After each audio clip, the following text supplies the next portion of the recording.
right, guys. Thank you for tuning in to another episode of the D-Tub Show. We're going to run the four-corner offense because, quite frankly, there's just a lot going on. The world blew up the other day when Luka got traded. So rather than make it an emergency pod, thought it would be good to take a few days, digest it a little bit because the world's off its axis a little bit in the hoop world. So as you know, we drink on the show. So tonight, it's a heavy cognac night for me. So I'm going to try to finish the rest of this. And then depending on how well the discussion goes, we might get into some of this. Previous episodes, check them out if you want to know what those are. Let's go around the horn. Pat, how are you and what are you drinking? I'm doing well. I got Happy Dad. Is that any good? It's not bad. It's not bad. I found it's hard to find it all in grape, but the grape is the best flavor. Wait. Grape beer? It's grape seltzer, gluten-free, Okay. 5% alcohol by volume. It's That's all right. 100 calories. Cubs, I'll leave it to you as the king of the seltzers to tell us if it's any good or not. I have not had it, but sounds like I need to. Fair enough. Tubbs, what are you drinking? I have a Old Faithful for me, which would be some Jameson. It's almost St. Patrick's Day. Season. That's why I got it, because it's close. Yep. Perfect. Al, what are you drinking? We have Field of Dreams bourbon made from the most famous cornfield in the world. Salute to you. Even comes with a little the stopper, or I shouldn't say stopper, but the cork lid thing. It's got Stan the Man Museo on it. So that's kind of fun. Nice. And as always, in the Ron Swanson tradition, I take it neat. Always. I put it on ice tonight because we got a lot of meat on the bone. So that being said, Al, I'm coming right to you first. Initial thoughts. Luka got traded for AD under the cover of darkness, and it changed everything. Initial thought from you on when you first saw it, heard it, your first sort of thought reaction was what? The first thought was, goddamn, if the Lakers didn't do it again. They just always have a generational player. They always do. And it doesn't matter. I mean, the Kareem thing was one deal because he played in Milwaukee a while. And I mean, there was a lot, that was a different time too. And, obviously they finagled their way to Magic and Worthy, but I never thought they would get a bigger shocking acquisition than Shaq was, but this was. Immediately, I mean, they just added the guy who might have had the worst defensive performance in the finals that I've ever seen in my life. They added him to a subpar defensive team and lost their best defensive player. And regardless of what we think about the Mickey Mouse championship, it was still technically a championship. And that means Anthony Davis anchored a championship defense. And they just traded that for a guy who can't defend, but he's also a guy who's 25. And if he just learns a few simple things like, not eating donuts, running a little bit more, and not talking shit to the refs the entire game, there's no reason to think he doesn't have another 10 years as a top If four. he got in shape, he could stretch it to 12 or 13, but I hear you. Tubbs, your first reaction when you saw that? Similar to Allen, like, they did it again. They stole somebody, and they were able to do it. But kudos to Pelinka for not giving up more than he had to. My understanding is the Mavs wanted more, but Pelinka was like, hey, we're the one kind of taking all the risk here because you're trying to unload him. So smart of Pelinka to do that. But it'll be interesting to see how they play together. Alan, you were mentioning about like conditioning and kind of body style and losing weight and things like that. But I mean, you pair him with the person who, I don't know, Ron probably spends, millions of dollars a year on his body. So the idea that you're not going to be conditioned, that you're not going to be ready to play is just not something he's going to tolerate. At least I don't think. So I'm kind of interested to see that dynamic. On the flip side, I'm not necessarily mad at it from the Mavs perspective because I think, and I don't know, maybe this is... Hold it up, because we're going to get into that. We're going to get into that. You hold that thought. Pat, your thought when you first saw it? I just wondered what he did wrong.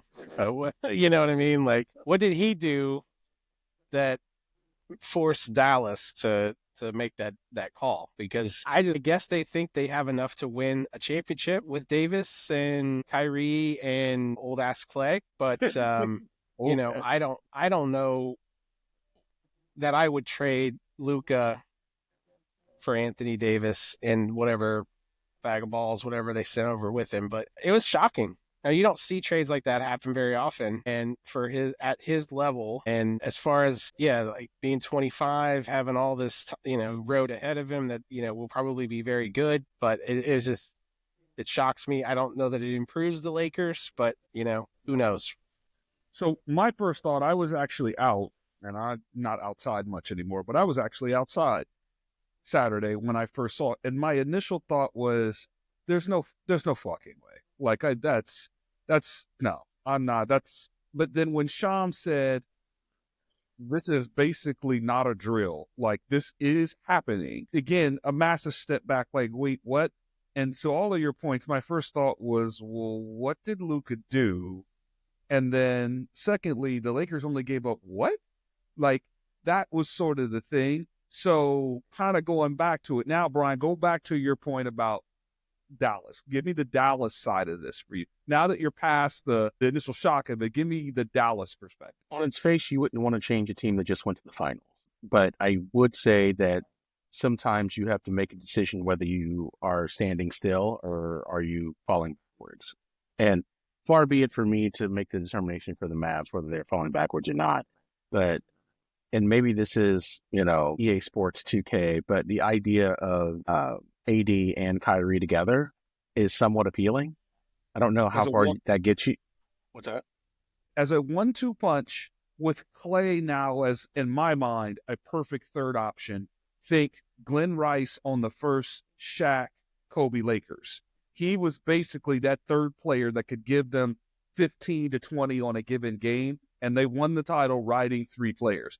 To me, that's what Clay is now. So to your point, if AD can anchor my defense and be a 1A option on offense, which isn't much to ask, Kyrie is a 2, Clay is a 3, everybody plays their role effectively. Yeah, I feel like you have a 2 or 3 year window to make that work. And historically, certainly you look at a lot of teams that win the championship, there is a post and then there is a perimeter, whether it be a wing or, backward or whomever. So from that standpoint, and they have Lively coming back, like they have some things here that are very appealing. They still got to see Jokic, but, just based off of what they have, I kind of like the move. I had to sleep on it, but in the mad at it. Short term, you like it.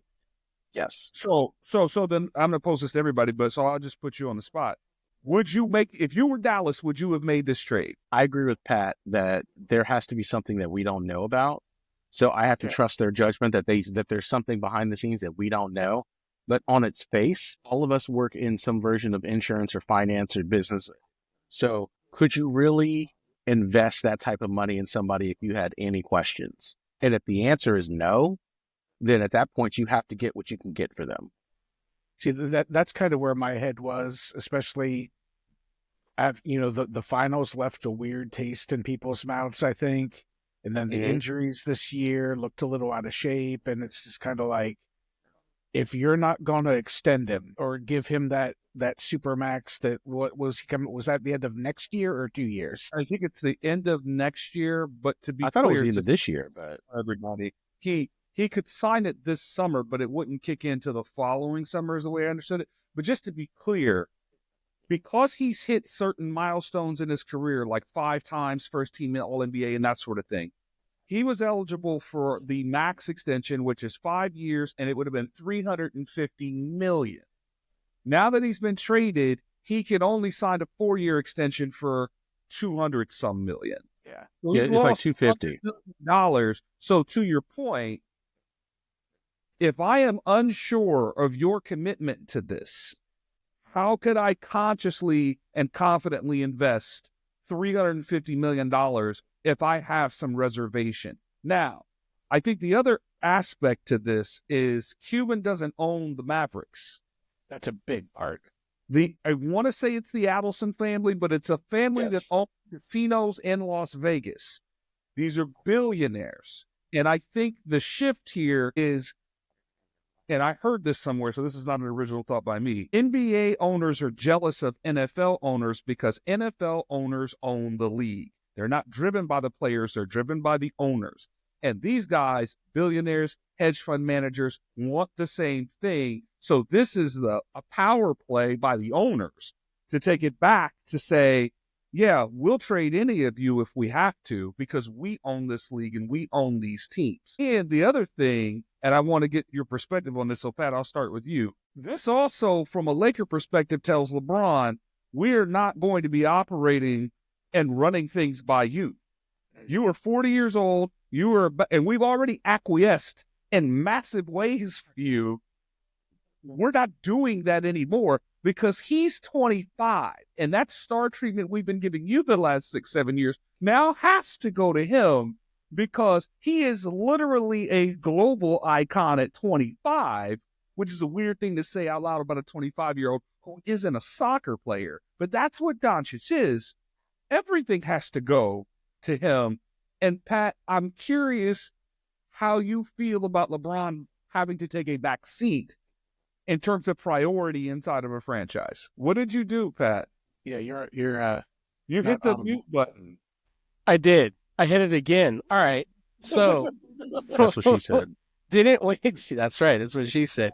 Don't we think this is his last season? Don't we think LeBron's I think he's coming back for one more. I mean, this is conspiracy theories, but I mean, at this point, he should probably retire now and then sign with the Cavs in a month and then run it back with them, right? Because what's the point? They want him.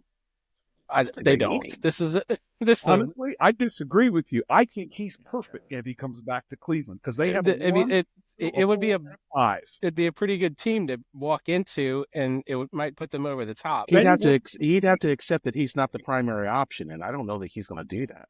I don't know that he can play with a team that moves the ball like that. He can't. No, I see. Al, that's a good point because this can't revolve around him at 40 years old. What? It just can't. To put a more specific answer, I heard and read a lot that he didn't know it was coming, that it was a shock to him. So I don't know. If he thinks he's got a year or two left in the tank, I would expect him to be getting out of Los Angeles. That's my feeling. I don't think he's going to hang around for that. Basketball-wise, I would agree with you, but I think off the court-wise, he has no intention of leaving L.A. Yeah, no, not the city. Yeah, he's too involved in everything Lakers else. or Clippers would be his option at that point. Yeah. Just playing up the string. But so, Al, just your take on, why Dallas did it. LeBron's taking a back seat. I alluded to it a little bit. One, I don't think Cuban does this. I think Cuban is much like the Heat and the Rockets have been in the past, franchises that believe you need a number one to win. So I don't think Cuban does it. I think it is just a testament that they were not convinced they were going to give him 5 years and did not want the headache of a soap opera.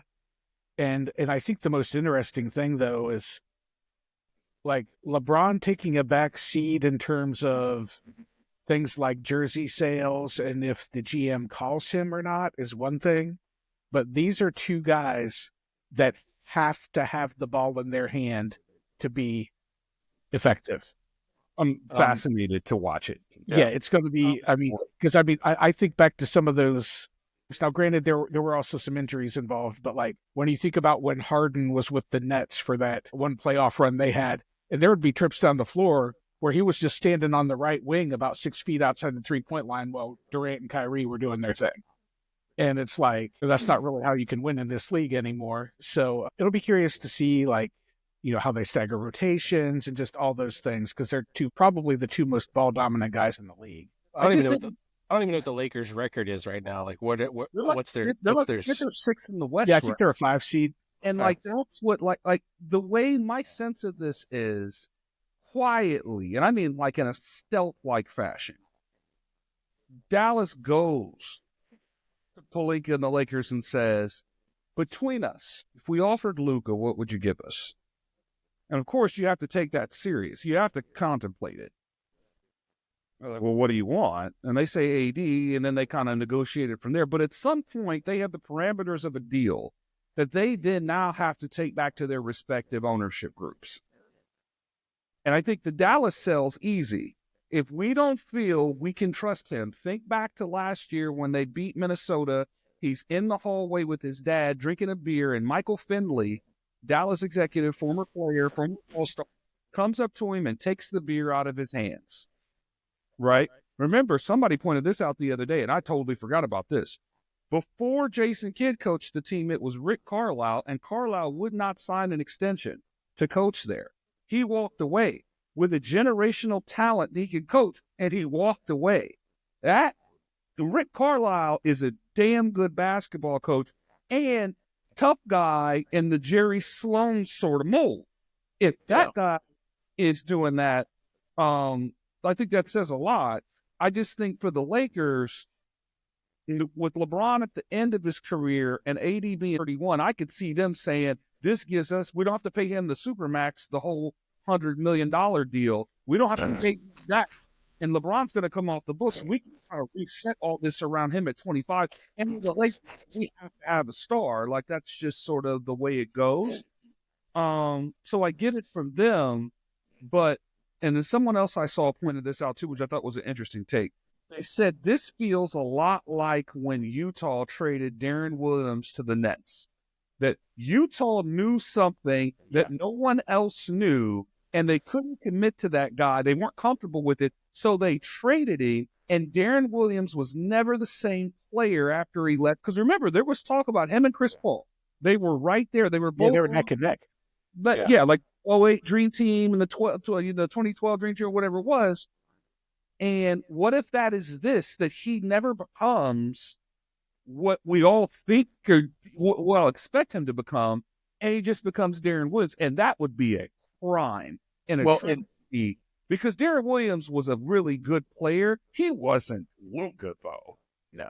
Well, and the other thing that's interesting that you brought up that example, the other parallel here is that Darren Williams and Jerry Sloan had one of these not very long before they dealt Williams. They chose Sloan over him, and that was the right call. And I think it's one of the things, if history is the judge, this Dallas GM is either a genius or a dumbass. There's no in between here. But I love the fact that obviously he didn't hide from it and he owned it. But also, this is the same guy who got Kyrie for 20 cents on a dollar when nobody wanted him. And so he's willing to make a gamble.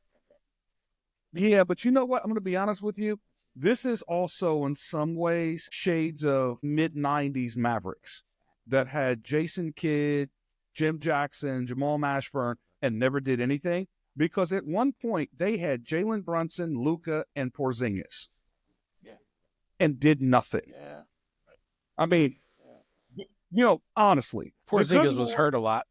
Once, maybe twice in your life, the good Lord blesses you and gives you the very thing you've always asked for. Dallas got it twice. And fumbled it twice. Yeah.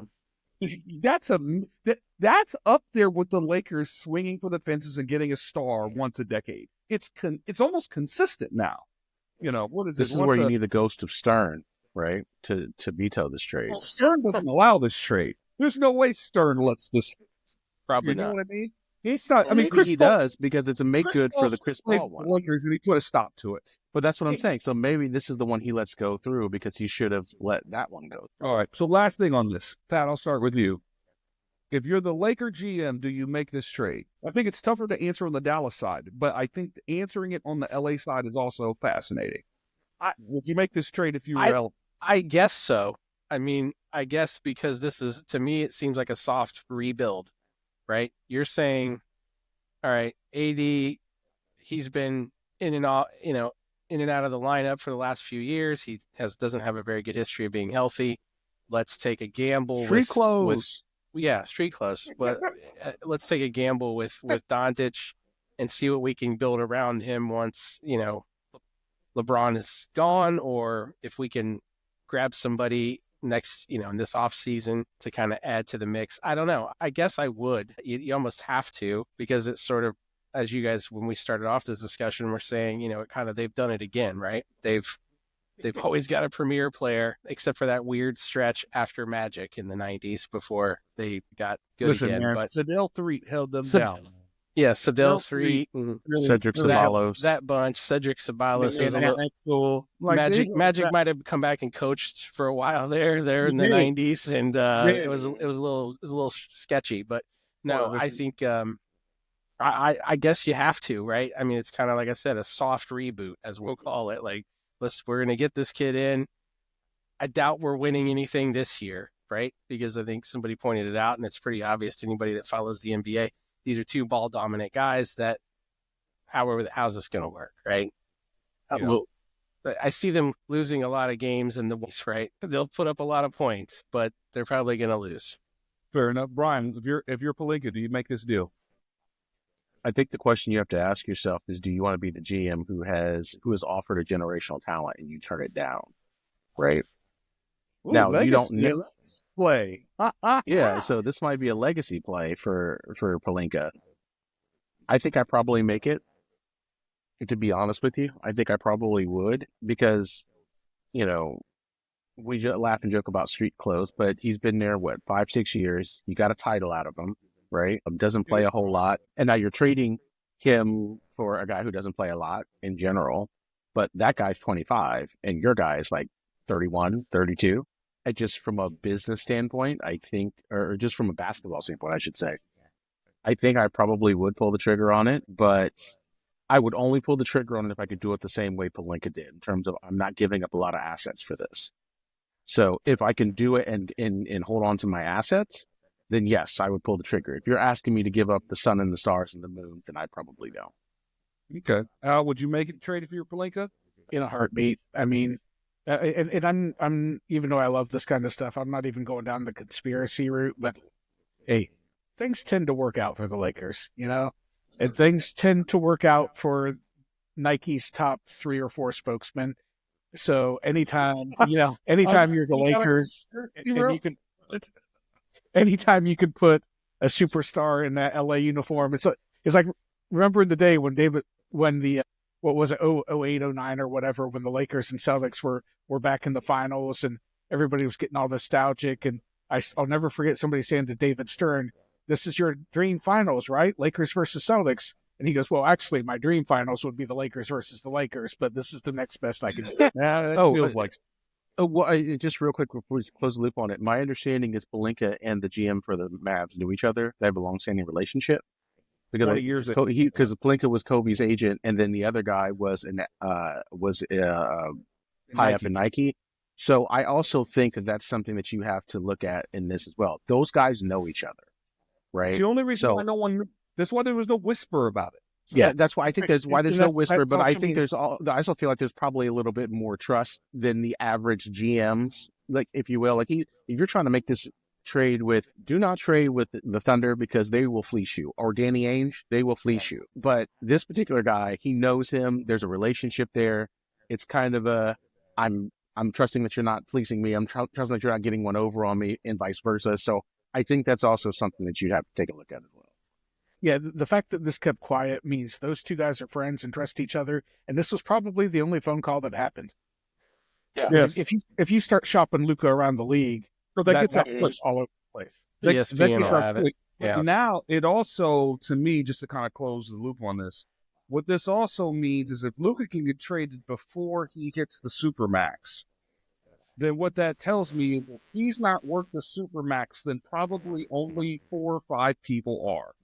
Jokic, Wembanyama when he becomes eligible, Giannis, like that's sort of the list now. Like there really isn't anybody, like maybe Ant-Man, maybe, but like there aren't many guys now that are worth the Supermax if Doncic isn't one of them.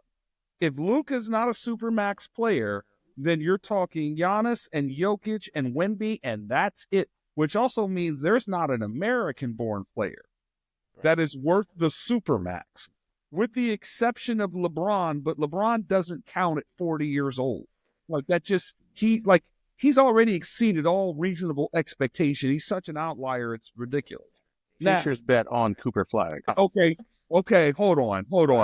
We're not. But I don't want to divert it. I don't want to spend this I off am another not thing. ready but to just the futures discuss bet. Christian Laettner tonight, sir. Yeah. Please. Just listen. Gotta Play save this that back for in five. There was Play this back ever- in 5 to 10 years. If and there then was just- ever a just wanna say perfect Duke player, it is absolutely Cooper Flag. Let's save that for the March Madness special. Yeah, Yeah, we'll say yeah. that for the March Madness. So, and this trade sucked all the oxygen out of the world everywhere. But a sneaky under the radar trade is Darren Fox going to San Antonio, his preferred destination. And they didn't have to give up Stephon Castle, which for me, I have no problem sending you to the place you want to go, but they can't give me a poo-poo platter of X, Y, and Z. And I have to get Castle back. Because Castle in 40-some games has showed me that only as an NBA player, he could develop into the second or third best player on a championship team. Counter. Could I argue that could I argue addition by subtraction, right? In terms of getting Fox out of Sacramento. Oh, because allegedly that guy was a drag on the organization in the locker room. So I feel like I could confidently make an argument that I could take less by just getting him out of here because that's going to immediately improve everything around. I don't know. That's a fine line because what you just described is Miami and Jimmy Butler. Is it so bad that you take a shit deal, or do you know what I mean? Like, I guess it's a matter of perspective. But I guess, and I'll start with you. What did you think of that trade specifically from a San Antonio perspective? They get him now. What's their ceiling? I mean, guys, that's a tough matchup team right there. Now, like a really tough match. Like that's two guys who are hard to guard. And really, with any, and I mean the Spurs defend pretty well already. They've got a few shooters. They've got a couple athletic. They're not going to get out coached. Right, ever. So, I mean, from San Antonio's perspective, I thought it was great. From Sacramento's, this reminded me of, it's the NBA past landscape is riddled with teams that looked like they were the next to give somebody a push. And it's like, what did it do to that Sacramento team? I mean, I know they won the one play-in game, I think the year later, but when they still lost to the Warriors, and I'm not saying it just because it's the Warriors, but it was like, you're right. They were the new hip team, much like Memphis were the better team, but didn't have the institutional knowledge you need to win playoff games when it mattered. That's real. And then they lose in the playoffs the next year, even though they looked all right. Then Brown gets fired, and now Fox wants out, and he's out. I mean, they went from... They looked like they were going to be a top 4 Western Conference seed for a decade. Honestly, another team that's repeated their history. Weber and those guys were on the doorstep, and it felt like this team was sort of following in their footsteps, taking their time, taking playoff losses, but if they stayed together, they hardened, they toughened up, they could make a run like Dallas did last year. There's another, like, these franchises, like a repeating history over and over and over, which is sad, but sort of predictable now. But yeah, if you're San Antonio, I mean, not this year, but you got to think going into next year, if I'm a free agent and I want to win, playing alongside Wemby and hitching your wagon to that guy, there are worse bets in the league than saying, I'm going to play with Wemby out. And not only that, but like, I mean, at least with, like LeBron was, he was always going to be on the cusp of, he was always going to go to the minimum Eastern Conference Finals. And then, and then Steph had his run where there's supposedly a lot of attraction to try to play with Steph and try to make a run. But like, it's one thing when it's guys like that, but when it's a guy who doesn't really care about shooting the ball that much on top of it, it's like, wait a second. I can go play with this guy who's going to anchor a championship defense. He's a 1 of 1. And if he only gets 12 shots, he probably doesn't care as long as we're winning games. I mean, who's not going to want to take their buyout and go play with them for a late season run? Yeah. Yep. Yeah. Brian, what do you think? I mean, it's a futures bet, right? He sees what we all see. And to align yourself with Big Vic, Like that seems like a no-brainer. And I think probably Sacramento just comes to them and says, okay, just give us something decent, right? And just kind of move on, because to your point, Sacramento has a history of, I don't want to call it being a farm team, but it seems like some of their best players sometimes get poached. And so just make the best deal you can. You have a disgruntled superstar, make the best deal you can and just move forward. Right. So Sure. to your point, they should have got, Yeah. to your point, they should have tried to get old boy, but if you can't get him, then all right, give me like 2 future first round picks or something. Just like make it work and then you try to make it go away. It seems like to me, my vibe from Sacramento is that this whole season is in the shitter. Like we just need to make this thing go away. So like we could just go back to. There's the same thing on the Bulls side too, right? Aren't they dumping on a guy that they're They be there? Yeah, and I guess allegedly they wanted a superstar back in return. So you do a 3-team deal, you get Levine. Now you pair him with DeRozan. So like, okay, so at least you got something. Well, I read today that you're probably going, because of the CBA, collective bargaining agreement, and how this whole first apron, second apron, the way the salary cap works. They said now you're probably going to see more 3 and 4 team trades, because it's not going to be easy with the rules to just do a straight up 1-for-1 trade or like a 2-team trade. Like the rules make have restricted the movement for the teams that pay the most. So you're probably going to have to start bringing a third team in to start facilitating deals. That's why people are going for like multiple second round picks and all this to make the math work. But Pat, your thoughts about it. I mean, listen, I'm wearing a Kentucky hat. It's the Calipari's former guys dominated the trade, right? We got Davis going to the Mavs. You got De'Aaron Fox, who also played for Cal, and then Cal comes to Lexington and puts one on my Cats. That has nothing to do with your question, but I think overall, I think overall, it reminds me of those early Spurs teams. Kind of, you could see it coming. They started building and getting those pieces together. You guys mentioned Castle. I think he's going to be a good player. And now you got the point guard. So you got your Tony Parker, you got your Tim Duncan, and you got your Sean Elliott or whoever else you want to throw into that third mix. It's kind of like history repeating itself. Whereas the Lakers always get their star for the last 25 years. Always have a big man. Like the last 25 years, the Spurs have kind of had this blueprint and it works for them. Pat, going back to Robinson, think late 80s, since basically 1990, they have always had a big man of some sort. What are we talking, 35 years? That's ridiculous. Yeah. They've always that's what they do. They're a really good franchise for the market that they're in. I wished that the people that run the Spurs ran the Columbus Blue Jackets so we could have a relevant pro team here. Luckily, we have the Crew, which have won some things lately. But I guess I think it was a great deal. You get Fox with a big man. It just makes sense. I would have done this on 2K if I was playing a career mode in the NBA 2K. Felt like to some degree. It felt like some 2K. Felt like a 2K trade. Yeah. Yeah. Switching gears a little bit here. We had a lot of conversation last time we were on about Ohio State and if they can make a run. Well, they made a run. Boy. What was that about? Brian, I'll start with you before we get into people leaving and the whole line. How do you think Ryan Day should be perceived now? Because we know what the climate was post-Michigan game, pre-playoff run. We know what the atmosphere was. Now he's completed the deal. How should people feel about him now? Not how do you think people feel. How should people feel about him? I think that you can hold 2 thoughts in your head at the same time. So you can say that man is 1-4 against Michigan. And you could also say that man is a national champion. And you would be right on both accounts. Obvious here. Right? That's do you want to go on a limb there, Brian? Come on, say something about this man. Let me read this man's record real quick. Yeah. But the reason I say, but the reason I say that is because, and Dennis, you mentioned this in the conversation we had, where the local paper, the Dispatch, put a poll out there, and 60% of fans said they'd rather beat Michigan than win a national championship. Which what was the number again? 60%. Are you 60%. fucking kidding me? Really? Yes. It was in the dispatch.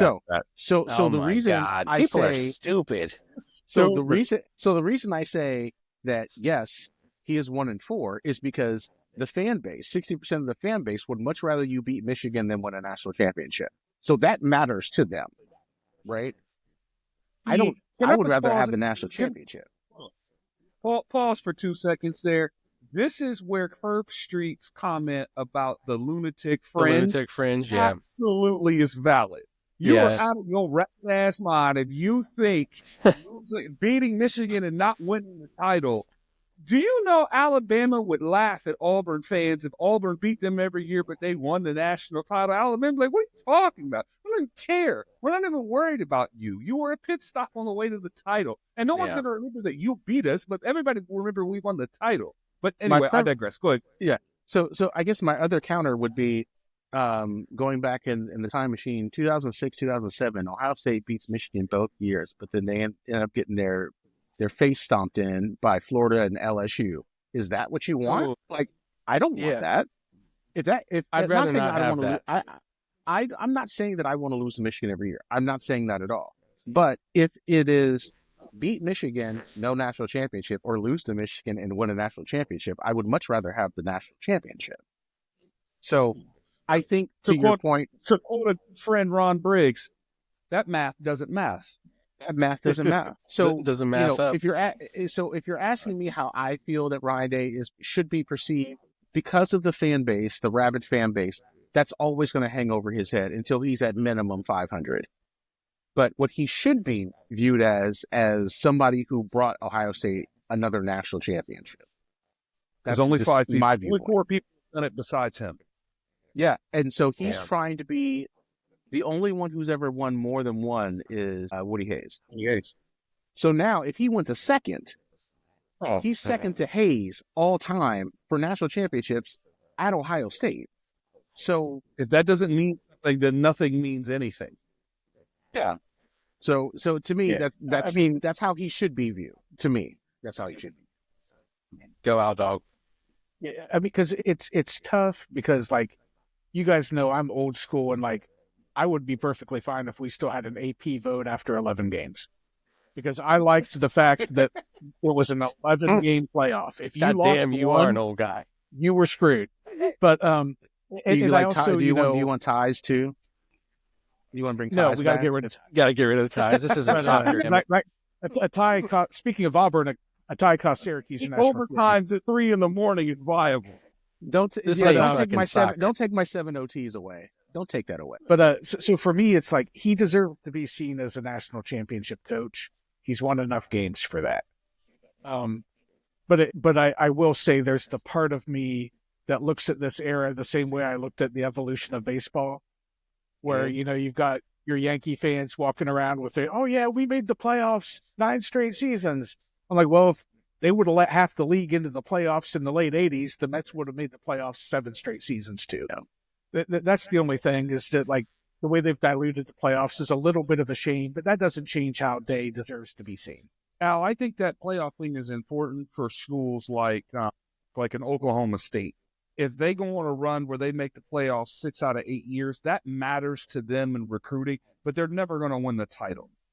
You know what I mean? Like if you're Ohio State, Georgia, if Alabama, if you're playing on that upper level, you making the playoffs every day is like you rolling on a bed. Like Ohio State at this point has reached a point, and they've been that way since Urban, where for me, they are perennially a top 5 team every year with a chance to win the title. To me, I don't think you can ask any more of a college program than that. And since it's becoming more professional, Ohio State is effectively the Baltimore Ravens or the Pittsburgh Steelers. They're going to win their allotted 9, 10, 11, 12 games, and they're going to make the playoff, and then you roll a dice in the playoff and see what happens.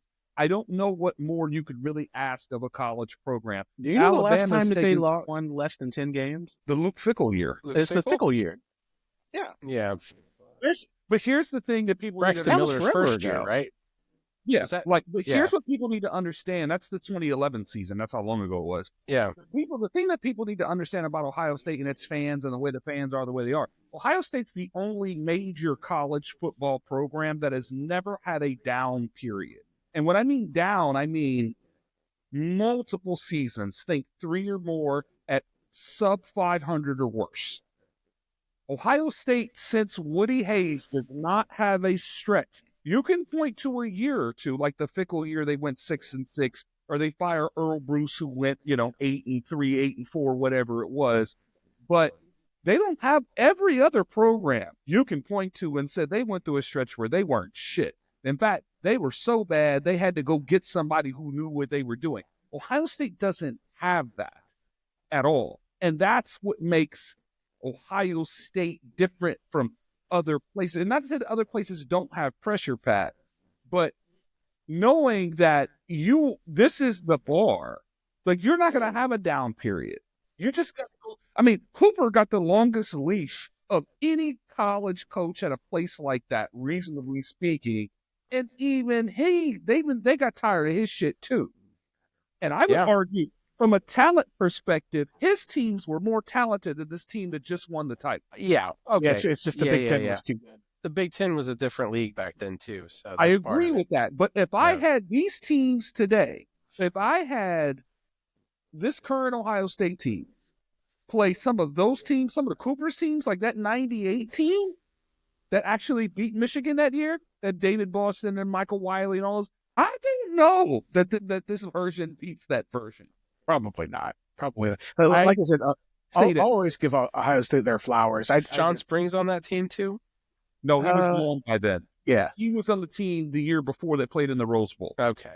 So this would have been, or the 90, that's the 97s, or the 96s, excuse me. I'm talking about 2 years later. They went to the Sugar Bowl and beat Texas A&M. That was that win as the linebacker for A&M, if you remember him. I do remember that win. Yeah, that was 98, because the year before, 97 season, they went to the Sugar Bowl and got blown out by Florida State.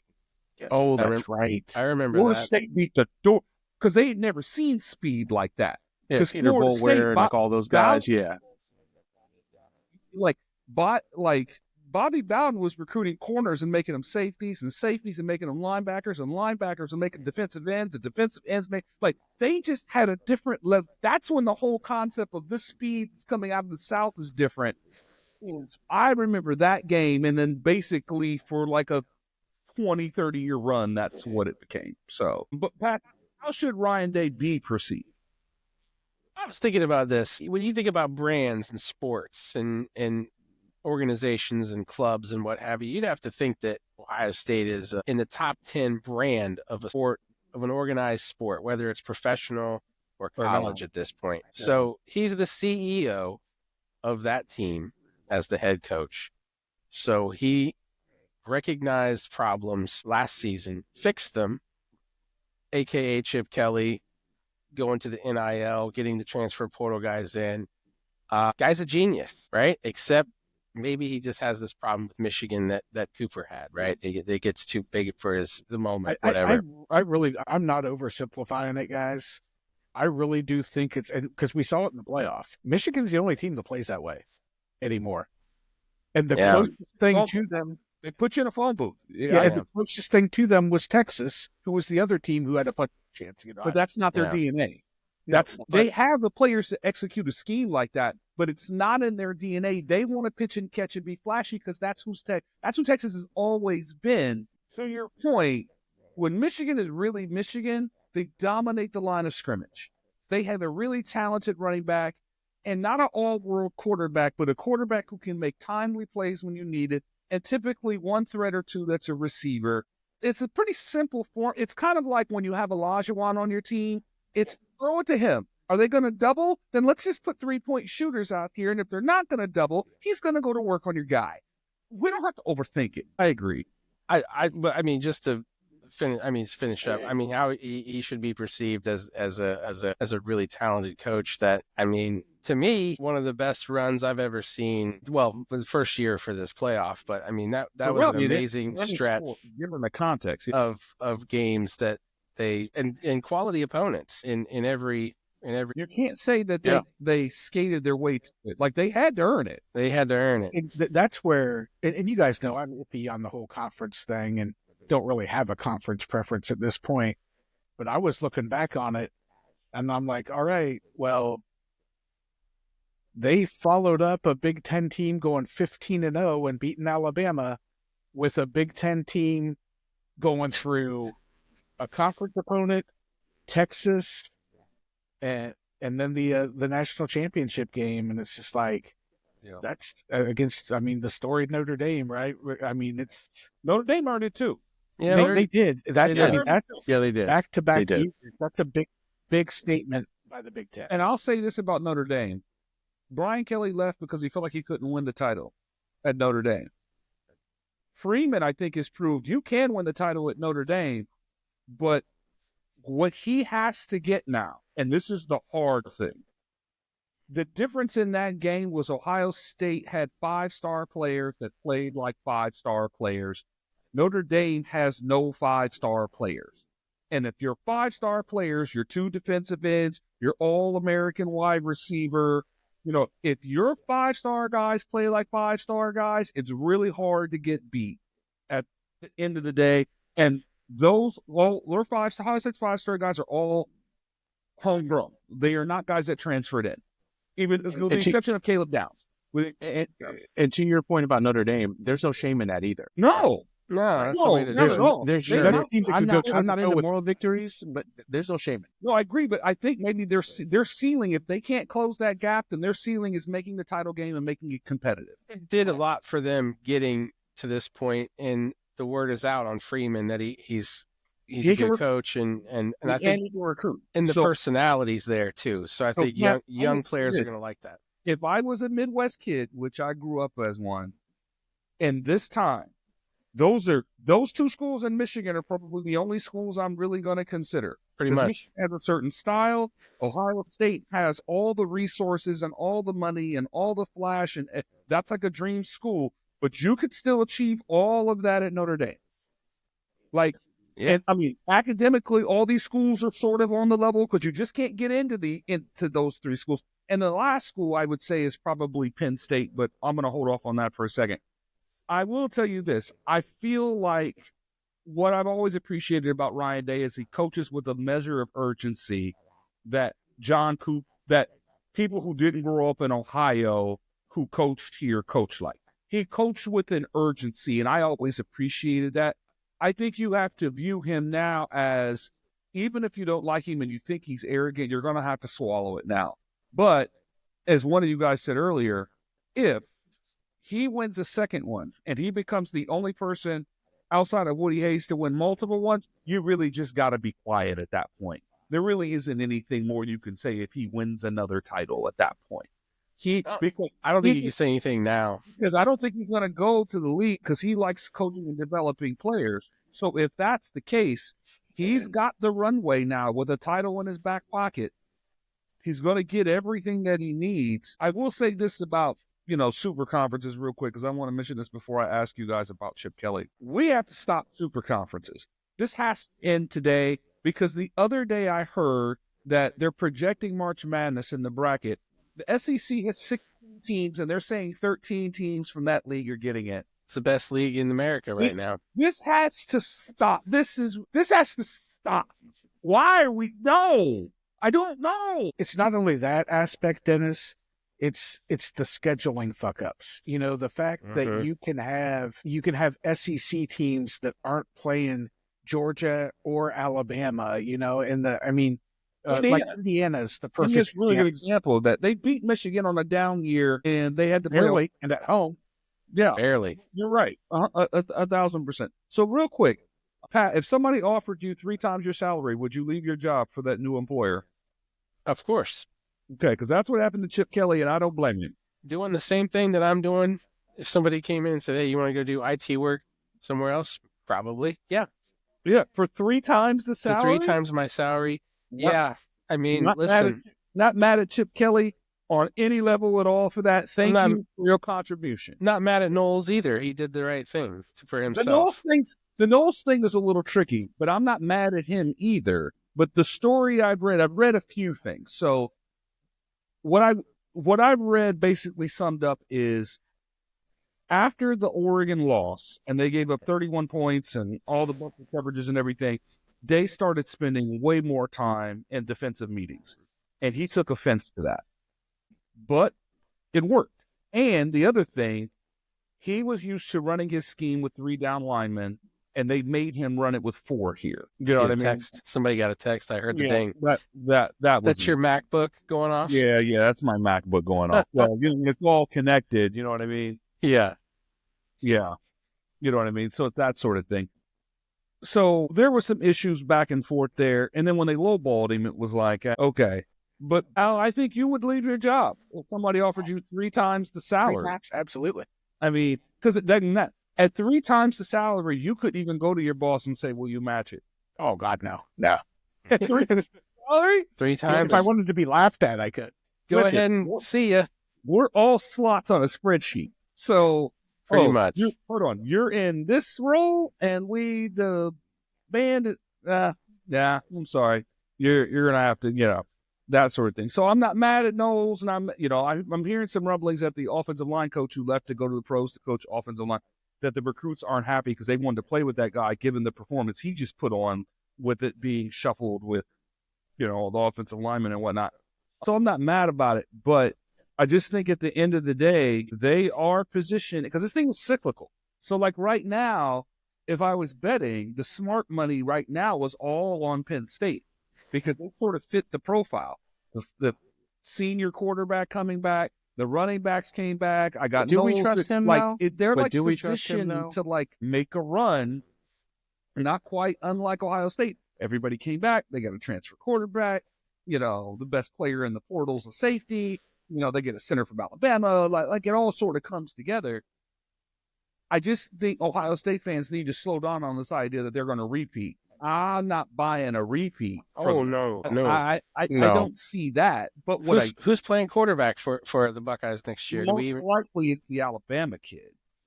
But what I think is realistic and on the table is do not be shocked, Ohio State fans, if Ohio State goes 9-3. They lose to Texas, they lose to Michigan, and then Penn State, they get at home, but they could lose to Penn State, even though I'm not a big believer in Penn State's quarterback. They won 8 straight against Penn State. Penn State's bound to catch them at some point. So you're looking at potentially like a 9-3 season, which, based on precedent now, would not get you in the playoff. Probably not. Would you A lot take of a things title have and to miss the happen, playoff but- for next year? We're going to find out. You Or have to. You're going to die on that hill and say, no, I have to beat that. Alan's a Michigan fan. Ask him. He's fine with it. Well, you guys even remember me saying in between seasons last year, like, you could tell me that the Michigan team coming into this past season was going to be just as good as the national title team. And I would still look at that schedule and say they're probably going to lose 2 or 3 games. And that's the part of the super conferences I don't like, is the fact when you're looking at your schedule and you're opening with Texas and you've got a road game in Washington, you've got a road game in Indiana the one year that they're worth a shit. You've got a road game in Champaign when Bielema's got something up his ass and actually has a decent team. You got a road game in Columbus. Like, those are losses any season. Speaking of these super conferences, did I forward you that clip of Mick Cronin going off on somebody the other day? Yeah. Did I send that to you guys? Yeah. Is that not great? Mick Cronin's good. Once he called out his team earlier this year, that was fantastic. The guy was like, "Is that a serious question? Like, all this travel does it impact us?" Yeah, you idiot. Of course it does. Sorry, go ahead. No. It's a good point. That's a good point. I'll say this. As great as the run was, I think the run would have been a little more special if the Oregon game in the Rose Bowl was, this is the Pac-12 champ. Yeah, that would have been nice.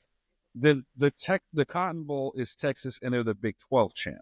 So then you could have said, not only did you beat all these top 5 teams, you beat an SEC team in Tennessee, the Pac-12 champ, the Big 12 champ, and Notre Dame, and they were all ranked inside the top 5. Like, that's a more compelling story. But again, super conferences have upended all of this, and I think it's going to be, in a lot of ways, to the detriment, not just of small schools, but big schools who normally can make a run out of their conferences. Now they got to compete a little more. And then the last thing I'll just say about this whole college football thing in general is the Big Ten winning it back-to-back now feels like, there's a book that's out that came out years ago. It's titled Goliath's Revenge, if you know the story of David and Goliath from the Bible.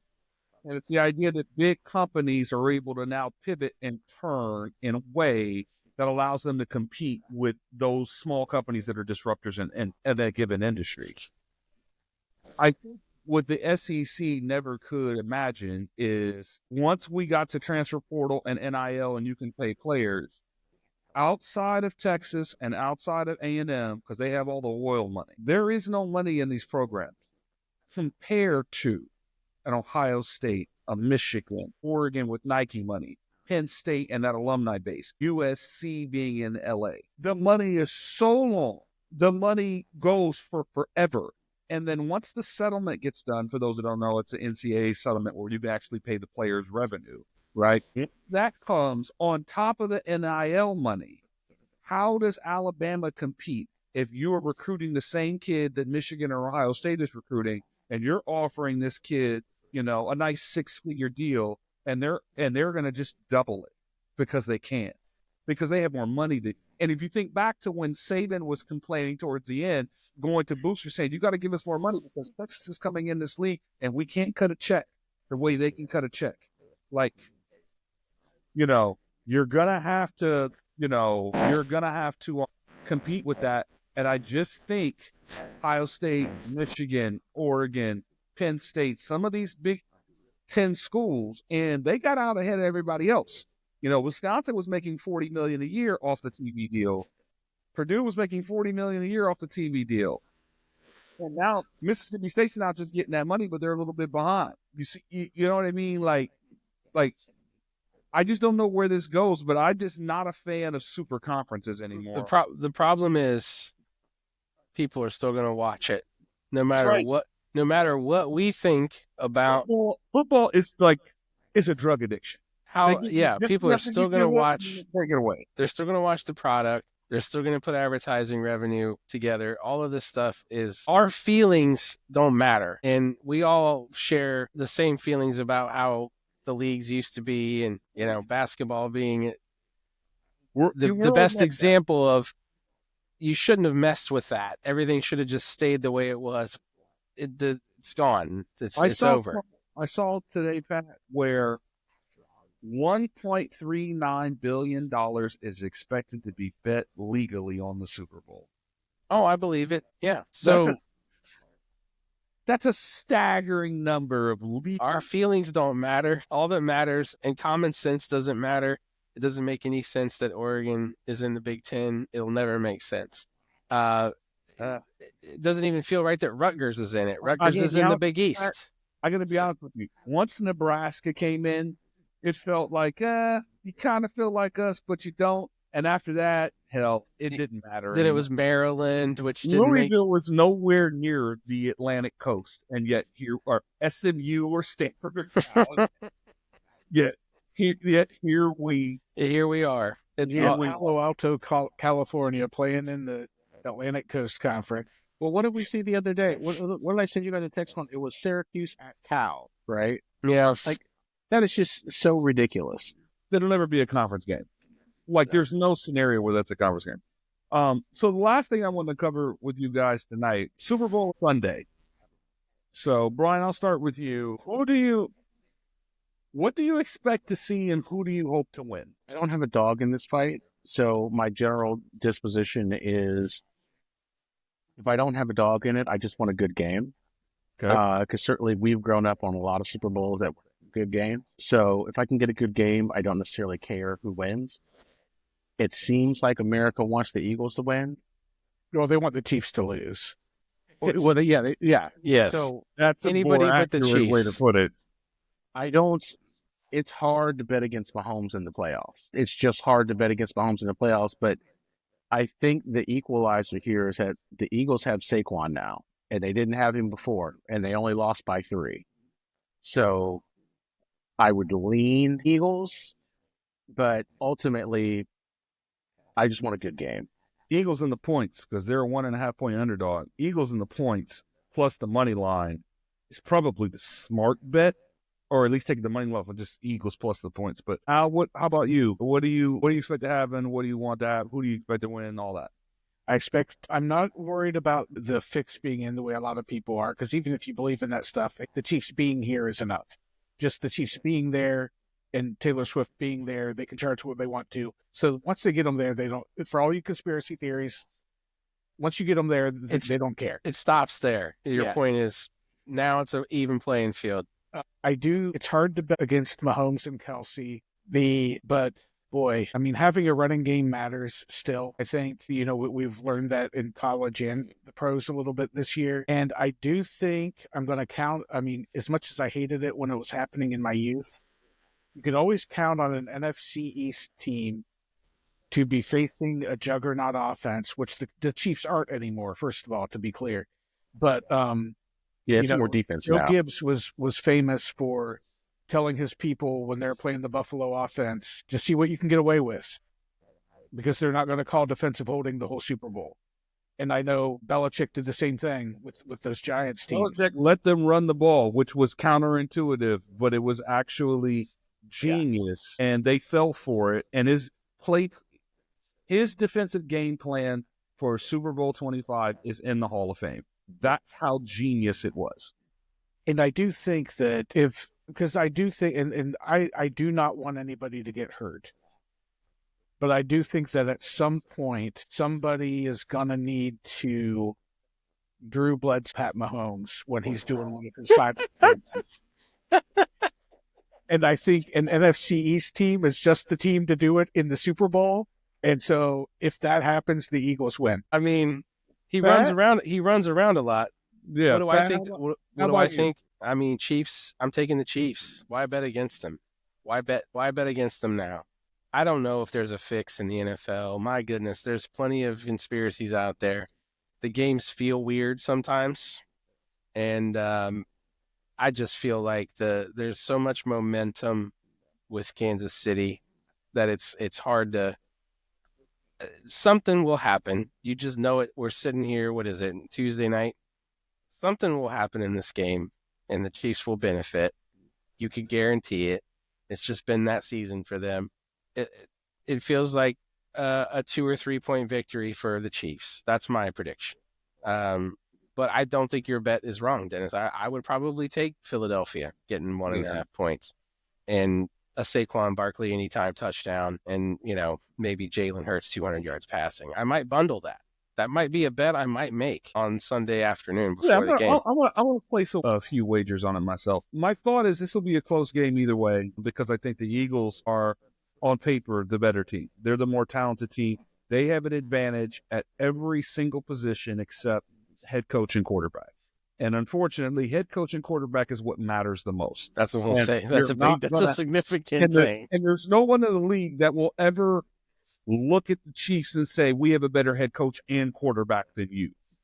You might find an equal, but you won't find one that surpasses the combination of the two.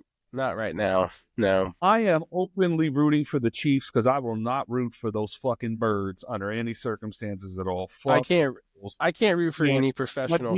My DNA won't allow it, even though they are the better team. I can't allow it. And then to have to hear my friends who are Eagles fans, they'll never shut the fuck up. So no, it's always fuck those birds. I want the Chiefs to go duck hunting and shoot those bastards out. I'm with you, Dennis. I hate every Philadelphia professional sports team. And at this point, I am willing to trade a Chiefs victory to ensure that they never win again. You got your three-peat. If they never win again, I think that's fine. Although they went 50 years between Super Bowls, so I mean, certainly it's possible because they're effectively New England. I mean, they're approaching New England status, but I guess at the end of the day, I've come into this realization: the best quarterback I ever saw, Tom Brady. The best quarterback in my mind that I ever saw was John Elway, and I'm very confident in saying that for me personally, based on what I've seen, he is a much better quarterback than Tom Brady, and I'll die on that hill. In a weird sort of way, Mahomes is really the Chiefs' version of Elway. The only difference is his greatness combined with his head coach allowed him to win his first 3 Super Bowls. Elway's greatness and his coach, Dan Reeves, weren't able to kind of overcome it. But in Elway's defense, he played an 86 Giants team that lost the year before to the 85 Bears, but they were coming because they made a run in 84 and 85, and then they won in 86. The next year, they run into Doug Williams and Timmy Smith in a second quarter that nobody could have survived. And then in 89, they lose to Montana and Rice in New Orleans. They got blown out. Blown out in the last. All of them. Really, Yeah. They All were of them, up at yeah. the half in that Giants one before the second half got away from them. Elway's greatness to me is not that he won 2 Super Bowls or went to 5, but that he actually got to 3 that early. Because to your point, Al, if you look at those rosters nowhere near as talented as what those Giants, Redskins, 49er teams were.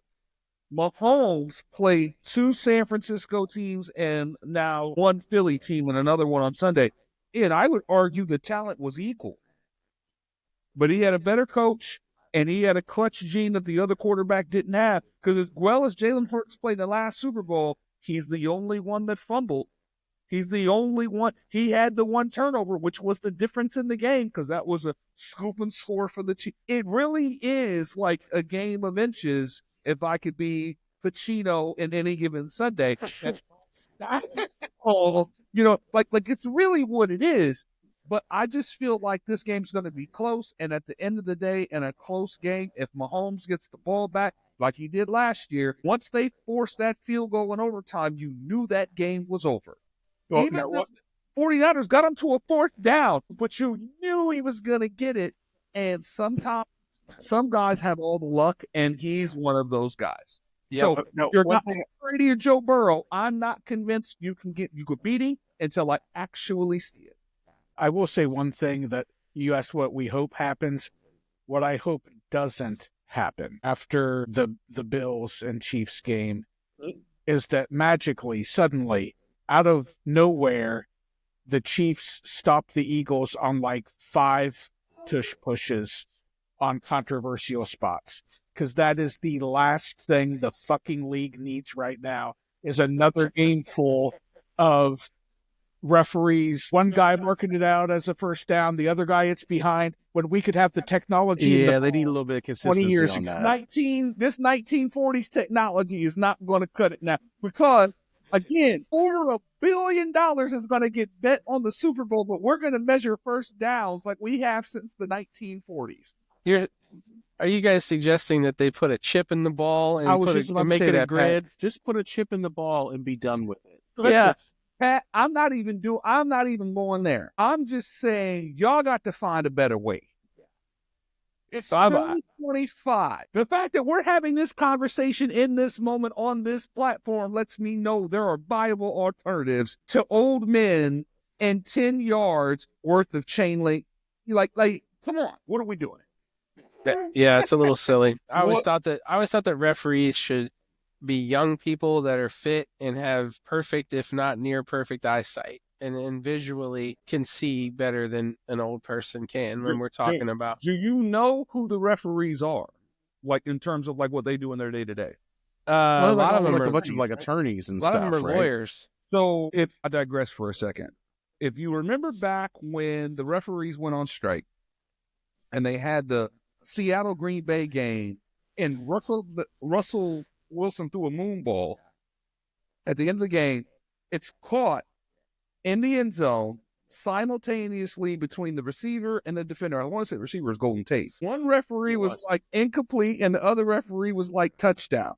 They made the deal the next day to get the real referees back because we just can't have this. So the deal was they wanted to keep their pension, and if they don't want to take it away, so they made a deal. All of you guys that are here active, keep your pension. Anybody from this date forward doesn't get it, they agreed to that. They moved on. The problem is a lot of the guys that are moonlighting on the weekends as referees and umpires and line judges and all side judges and all this shit are principals and lawyers and doctors, people who already make really, really good money, and their part-time job is to referee NFL games. And those guys were like, we're going on strike because we took our pension away. You're suggesting that it should be a full-time paid by the league job. What I'm saying is, Pat, you hit on something that triggered that thought for me. I would want guys who are a little younger, who could keep up and stay in shape, with the requisite experience and whatnot, who have 20/20 eyesight. Right. Like, because there are billions of dollars on the line here. That's not an exaggeration. I want the very best of the best of the best. Like, when's the last time you saw a chubby NBA ref? I don't think I ever have. Well, yeah, in a cardio league, that's not possible. I don't think I've seen one. And I'm saying this is somebody who refereed in basketball games in college as a part-time job. There's a certain way in which referees move on the court. There's a certain sequence to it, especially if you have three of them. There is a massive amount of running. If that fast break comes and you're the referee at half court and the break goes the other way, you're going to haul ass to You get do. out the baseline. That is the job. All of a sudden, you do that 40 times in a game. What? Suddenly, What was the chubby? What was the guy in college? Was it Ed Hightower? He was kind of chubby back in the early I It's don't 2000s. remember. he was that chubby. He was just kind of a dick. He was an Kind- asshole. and kind of enjoyed guy being that one. night Yeah. through the chair. And Yeah. then he got kicked out and walked right past him, and he didn't say, yeah, I remember Ed Valentine. Or is it Ed Valentine? That's it. Ed Oh, Valentine. okay, yeah. Black Yeah, dude, yeah, not right? Hightower. Yeah, black guy. Okay. He's I right do- through Yeah. the chair, and then got kicked out, and he walked right past him, trying to be defiant. And Okay, yeah, I remember looked at that. him I like, remember that. yeah, you're That game you're- was like on like Raycom Sports or something. Like, You just dated Raycom yourself right there. Sports. Ray Get out of Sports. Listen. Nobody's gonna know what the fuck that is but us and some other people that are over 40. Listen. You know what Raycom Sports is, though? On Saturday afternoons in the fall, it's the CW, because I catch ACC games on the CW. Because I have friends that are Florida State fans and Miami fans. I'm like, if y'all don't shut the fuck up, you play on the CW. I don't want to hear that shit. Play on the fucking CW. You're out there with the Moesha show. You're out there with Seventh Hill. and all. No, you're And out there there- with your the you're shows out are- there with your man. Who's the commentator? We talked about it the last time. The Reds commentator. Who am I thinking of? Tom Oh, Brenneman, Brenneman. right? Yeah. Oh, Yeah, Brennan. that guy's Yeah. that guy's calling your games. So Tom Brenneman. He made his return. Yeah, he did. Yeah, he did. All right, guys. So in closing, you know what? We'll do something different. In closing, we'll do parting shots. So Al, any parting shots for you want to leave the people with? Top of mind. Top of mind. Mets pitchers and catchers report in 8 days. I'll be damned. Not long after that, we'll be watching that sweet swing of Juan Soto, 162 times. Let's hope. I got to tell you, I might join a fantasy baseball league this year simply so that way I can watch baseball in the summer and I have something on it. I'm going to be like, oh, my guy's at bat. I have no idea anymore. As someone who collected baseball cards and was very familiar with baseball, I'm so out of the loop. I have no idea who's good at all. The Dodgers are good. Shocker. The fucking Dodgers have all the money. And Yeah, they breaking have all news, the- water is wet. The rumor is the Dodgers are going to supplement some of Luka's salary since they're paying everybody. I mean, I'm not surprised. This Clear Lake Capital is the firm that owns the Dodgers and a couple of other sports teams, including the soccer team I follow in England. So they're hemorrhaging money, and that's what it is. Brian, any parting shots for you? Actually, yes. So we haven't really talked about it a lot on the show, but certainly I think that a lot of us are starting to get more into women's basketball, whether it be professional or college. And so there is a movement in Tennessee to have a WNBA team there in Knoxville and call it the Tennessee Summit, which that's fine. I'm not. If there's a petition, I'd sign. I think it could work in the same way that the Connecticut Sun worked because of UConn. Correct. But I just don't understand for the life of me. And this is a hill that I'm willing to die on. And you know where I'm going with this, Dennis. Yes, I do. I don't understand. Listen, I support your passion. I don't listen. I'm all for expansion teams. Let's grow the league. All those things. That's wonderful. How you give other cities an expansion team and not bring back the Houston Comets is just, I don't understand it. Like, I just don't understand it. In the history of the league, That was the first dynasty. That was the first franchise with like 3 or 4 championships, if I'm not mistaken. Swoops, Cynthia Cooper, Tina Thompson, right? Why are we not bringing that back? I don't understand it. Please, somebody explain it to me. I just saw online that they're bringing I'll give you a simple explanation as to why it hasn't happened. Because it's Texas, and Texas doesn't allow gay people. That's possible. I just saw online. Texas says we're not going to put money behind that because you and I have been to a game, to a WNBA game, and sat courtside. Pretty much, yes. And these are wonderful people, but there were a massive amount of lesbians at that game. And I know in Texas, that's not going to fly. And I'm not saying that there's anything wrong with it, because as far as I'm concerned, if you ain't bothered, customers, I don't care what you do with your life. But at the end of the day, it's Texas, and I think that matters. And I hate to put politics into it, but I hear what you're saying. I hear what you're saying. I just saw on Twitter. I just saw on Twitter that apparently they re-upped the name for the Detroit Shock. What the fuck are we doing? Bring back the Comets. Like, I don't understand it. So that's my thing. That's my hill. That's my hill that I'm willing to die on. I'm done. Okay. Pat, parting shot for you? You guys know my parting shot. I talked to you about it in text today. Apparently, Michael Jordan's son.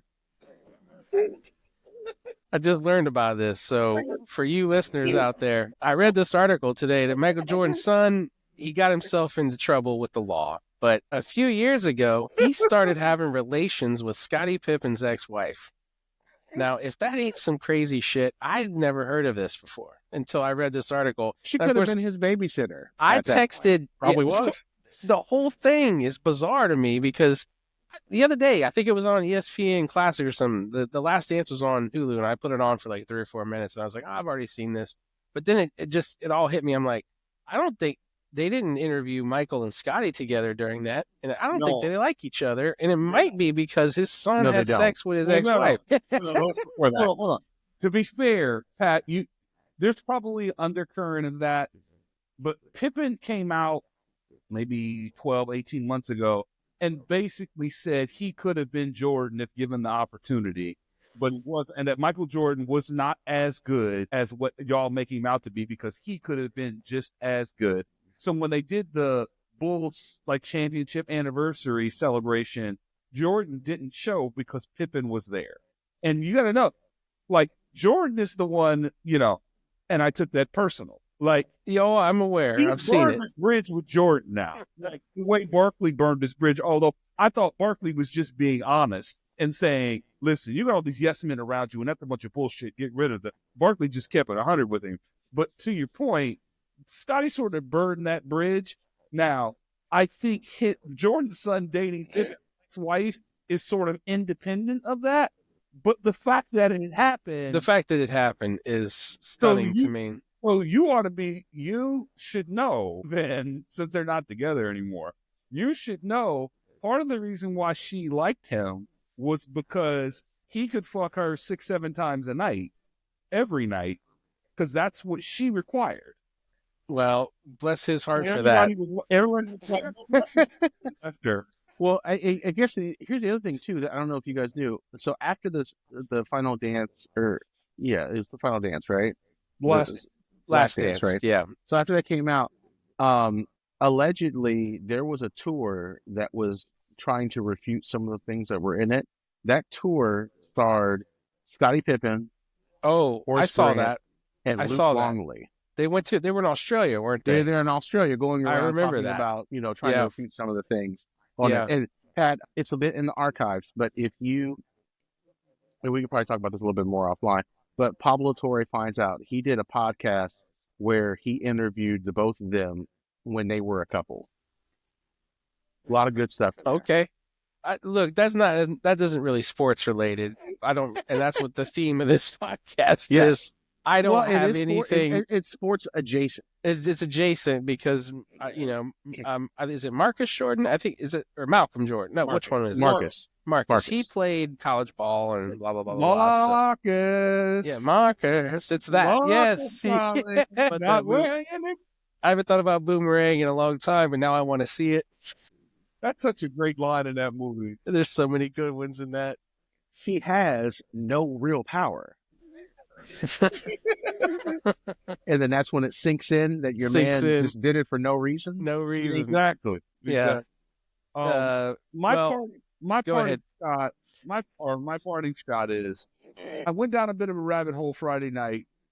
I am a massive, massive consumer of all things related to the O.J. Simpson trial.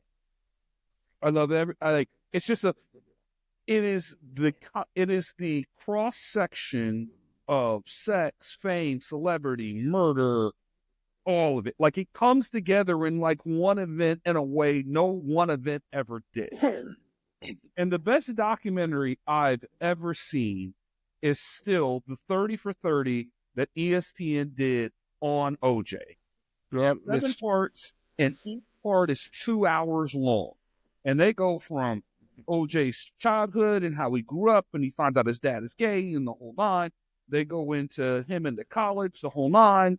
They go all the way through. That's the best documentary I've ever seen, and I'll die on that hill. But Netflix came out with their documentary on it called American Manhunt, I think it's called. There are things in there that were not in the 30 for 30. And I came away with two very distinct impressions. And Al, I think we talked about it before everybody jumped on. So apologies for you hearing it again. In this documentary that the Netflix one has, so please watch it because I'm going to talk about it. So if you haven't seen it yet, I'll get to it. You should probably log off now and just end this because I'm going to talk about what I saw. In it, they have video evidence from the police and the prosecution that show OJ's master bathroom has blood all in it. There's bandages and gauzes and all this stuff in it. There is massive amounts of blood that are leading from the Bronco into the house to the back. Like, they had a guy who saw OJ dump out the contents of a duffel bag at the airport, and they never called that guy to trial to testify. They had another woman. What? Hold on. Basically, at the intersection where Nicole Brown lived, around the time of the murder, she literally saw the Bronco and saw OJ in it, but they couldn't use her because she sold her story to the tabloids, so she's contained, so they can't do that, right? But there was enough evidence in here that wasn't introduced in court to where you have to say to yourself, the fuck are y'all doing? But, to be fair to the prosecution, Shapiro was smart, and this is before Cochran comes on. They say, we want a speedy trial. We're not going to delay this. We want the trial. We want it now. And by doing that, the prosecution couldn't go through all the evidence, so they're kind of scrambling, right?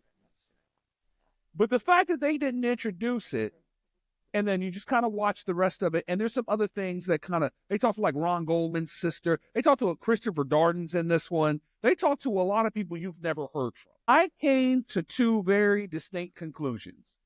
OJ didn't do it. OJ absolutely committed these murders. If you had any doubt before, there's no doubt after you watch this.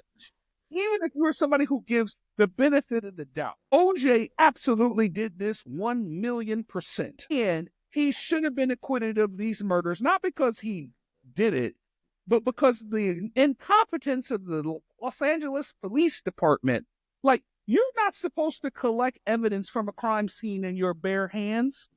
And the forensics guy did this, and they called him out during the trial. They were like, what is this? Why are you touching this envelope covered with your bare hand? Chain of evidence. The examiner, his name was Dennis Fung.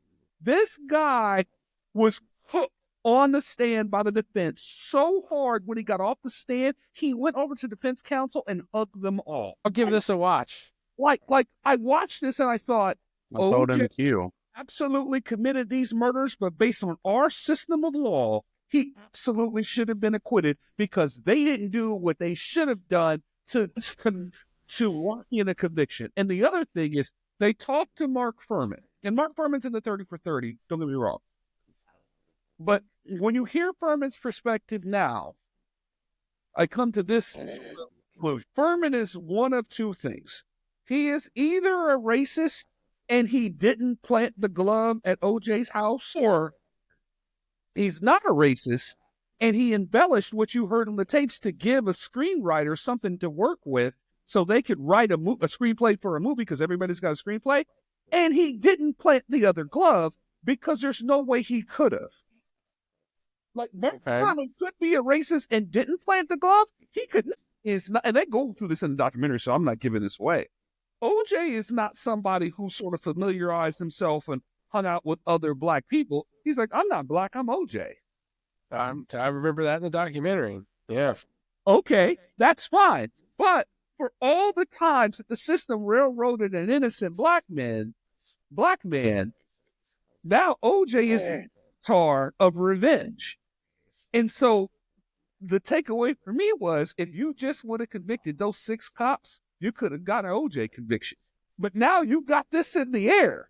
This is all out in the ether now. That was the landscape at the time. That was all part of it. And there's enough reasonable doubt that they introduced shade. Like, one of the cops, the lead detectives, had evidence at OJ's house, and he put it in the trunk of his car and checked it in the next day. You can't convict anybody.